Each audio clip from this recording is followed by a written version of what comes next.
नमस्कार प्रिय विद्यार्थियों, सिलेक्शन सफर यूट्यूब चैनल में आप सभी का स्वागत है। वैकेंसी न्यूज़ अपडेट लेकर एक बार फिर उपस्थित हूँ। वैकेंसी आईटीआई होल्डर्स के लिए है। इलेक्ट्रीशियन, फिटर और भी बहुत सारी ट्रेड भर सकते हैं। किसकी वैकेंसी है, क्या एजुकेशनल क्वालिफिकेशन रखी गई है, एज का क्राइटेरिया क्या है, फॉर्म कैसे अप्लाई करना है, बस इन्हीं सब बिंदुओं पर आपके साथ चर्चा होगी। जो भी बच्चे एलिजिबल है अप्लाई ज़रूर करें। वैकेंसी काफ़ी अच्छी है, शानदार वैकेंसी है। पे स्केल और पॉइंट उन पर भी बात करेंगे। कंप्लीट वीडियो लास्ट तक ज़रूर देखना, एक एक पॉइंट पर चर्चा होगी।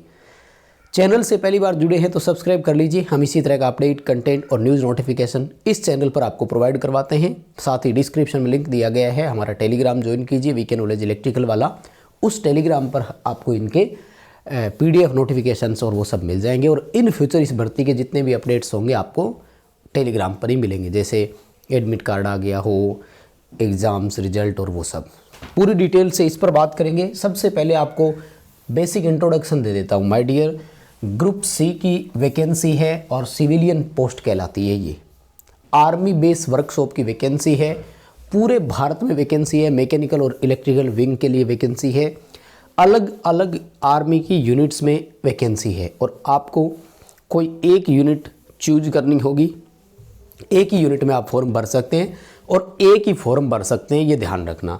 एक से ज़्यादा फॉर्म भर दिया तो कैंसिल हो जाएगा। आइए एक एक करके नज़र डालते हैं माय डियर इस पर। देखो, सबसे पहले मैं बात करता हूँ, यहाँ से देखिएगा, ये है हमारे मेरठ कैंट की आर्मी बेस जो उत्तर प्रदेश में है। ठीक है ना, आगरा की है, लखनऊ की है, सबकी अलग अलग है। लेकिन ये जो सबसे पहले हमने लिया है वो कौन है? Commander headquarter base workshop group EME army base workshop Meerut cantt Uttar Pradesh. Meerut Uttar Pradesh में यहाँ पोस्टिंग होनी है। इलेक्ट्रीशियन है, हाईली स्किल्ड ग्रेड सेकंड की एक ही सीट है माय डियर। यहाँ पर अगर कोई बच्चा भरना चाहे तो भर सकता है, अप्लाई कर सकता है। और वो एक पोस्ट जो है वो अनरिजर्व कैटेगरी की है, ध्यान दीजिएगा।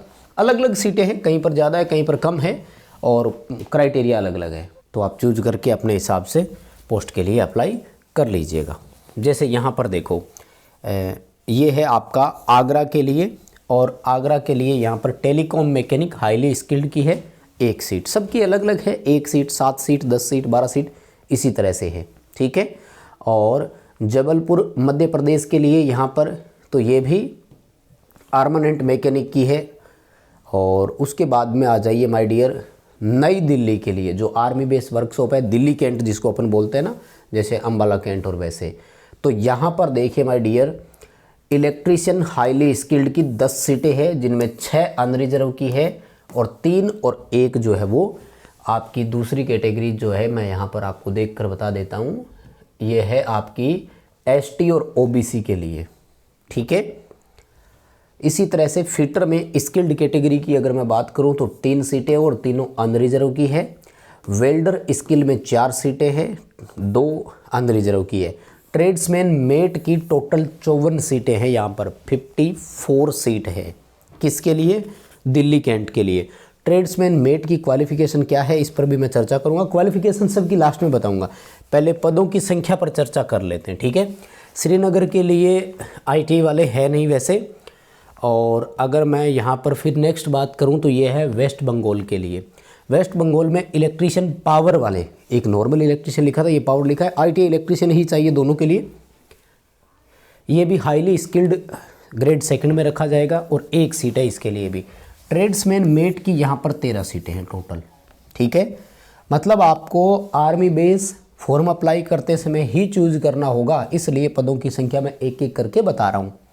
इलाहाबाद उत्तर प्रदेश के लिए जो प्रयागराज में है आर्मी बेस वर्कशॉप, यहाँ पर देखो, इलेक्ट्रीशियन की है 2 सीटें, फिटर की भी है 2 सीटें, मशीनिस्ट की है 4, वेल्डर की है 2, ट्रेड्समैन मेट की यहाँ पर 14 सीटें हैं, टोटल 14। ठीक है, ये आप देख सकते हैं। उसके बाद में आगरा उत्तर प्रदेश के लिए, और आगरा में इलेक्ट्रीशियन हाईली स्किल्ड 7 सीटें हैं। यहाँ ठीक है अपॉर्चुनिटी, मुझे लगता है अगर आप यूपी से है तो यहाँ आपको ट्राई कर लेना चाहिए। आगरा उत्तर प्रदेश, जो बच्चे इलेक्ट्रीशियन वाले हमारे साथ जुड़े हुए हैं, 7 सीटें हैं यहाँ पर आपके लिए। और उसके बाद में मेरठ उत्तर प्रदेश में अगर बात की जाए तो सेकंड यानी दोबारा शुरू हो रहा है, ये अलग अलग है, ध्यान दीजिएगा, है ना। जैसे ये 510 आर्मी बेस वर्कशॉप है, कोई दूसरा और अलग अलग है, ये पूरा लिखना है एड्रेस फॉर्म भरते समय, ये है ना पूरा आएगा। जैसे commandant 510 army base workshop Meerut cantt Uttar Pradesh, ठीक है ना, 25,001। तो यहाँ पर जो मेरिट में है इसमें देखो इलेक्ट्रीशियन की 9 सीटें हैं, यहाँ भी आपके पास अपॉर्चुनिटी है। और उसके बाद में फिटर की यहाँ पर 4 सीटें हैं और वेल्डर की 2 सीटें हैं। व्हीकल मैकेनिक जो मोटर मैकेनिक है उनकी यहाँ पर 11 सीटें हैं, ठीक है। उसके बाद में पुणे महाराष्ट्र के लिए, तो पुणे महाराष्ट्र में फिटर की है 1 सीट, मशीनिस्ट की है 9 और ट्रेड्समैन मेट की है 116, 116 सीटें। हाँ अच्छा, सवाल पूछा जाएगा कि मैं यहाँ भर सकता हूँ क्या, वहाँ भर सकता हूँ क्या। ये भारत सरकार के अधीन जाती है, गृह मंत्रालय, रक्षा मंत्रालय भारत सरकार, ठीक है ना, गृह मंत्रालय नहीं, रक्षा मंत्रालय के अधीन जाता है। तो इसमें पूरे भारत से आप कहीं से भी है आप अप्लाई कर सकेंगे, कोई ऑब्जेक्शन नहीं होगा। जो एज पर रिजर्वेशन आपकी अगर मैं बात करूं तो गवर्नमेंट ऑफ इंडिया के जो रूल है वो आपको यहाँ पर मिल जाएंगे सारे। कर्नाटक बेंगलोर की अगर बात की जाए तो यहाँ पर इलेक्ट्रीशियन हाईली स्किल्ड की 3 है और फिटर की 16 सीटें हैं। देखो फिटर वालों के लिए अपॉर्चुनिटी कभी कभी आती है और बहुत कम आती है, लेकिन यहाँ पर मुझे लगता है कि फिटर वालों के लिए ठीक ठाक है। जैसे यहाँ पर 16 सीट है। और उसके बाद में देखो, अगर बाकी डिटेल तो ये आप देख ही सकते हैं, नोटिफिकेशन आपको हमारे टेलीग्राम पर मिल जाएगा।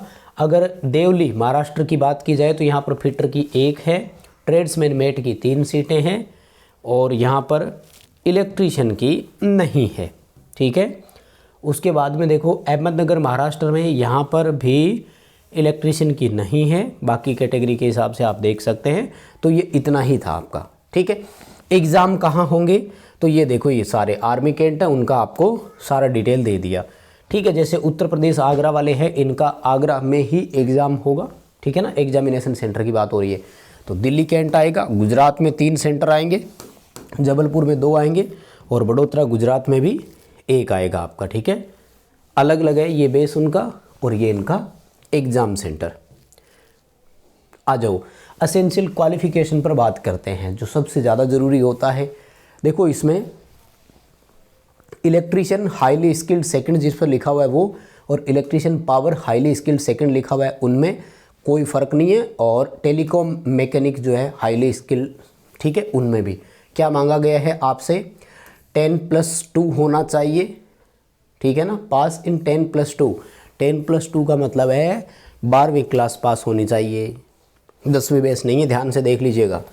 पास इन 10+2 लिखा हुआ है और with a certificate from recognised industrial training institute in respective trade, संबंधित ट्रेड में। तो इलेक्ट्रीशियन और इलेक्ट्रीशियन पावर, इलेक्ट्रीशियन का अलग से है, इलेक्ट्रीशियन पावर वाला जो है ना, पावर इलेक्ट्रीशियन की ट्रेड अलग से है तो वो सर्टिफिकेट है तो भी चलेगा, और नॉर्मल इलेक्ट्रीशियन वाला है तो वो भी आपके एक्सेप्ट हो जाएगा, कोई दिक्कत नहीं है। वोकेशनल ट्रेनिंग का वो पूछ रहे हैं तो वो वोकेशनल ट्रेनिंग में ही काउंट होता है। सर्टिफिकेट हमें श्रम मंत्रालय भारत सरकार से ही मिलता है, ITI का जो सर्टिफिकेट आता है ना वो, उसमें कोई प्रॉब्लम है नहीं, ठीक है।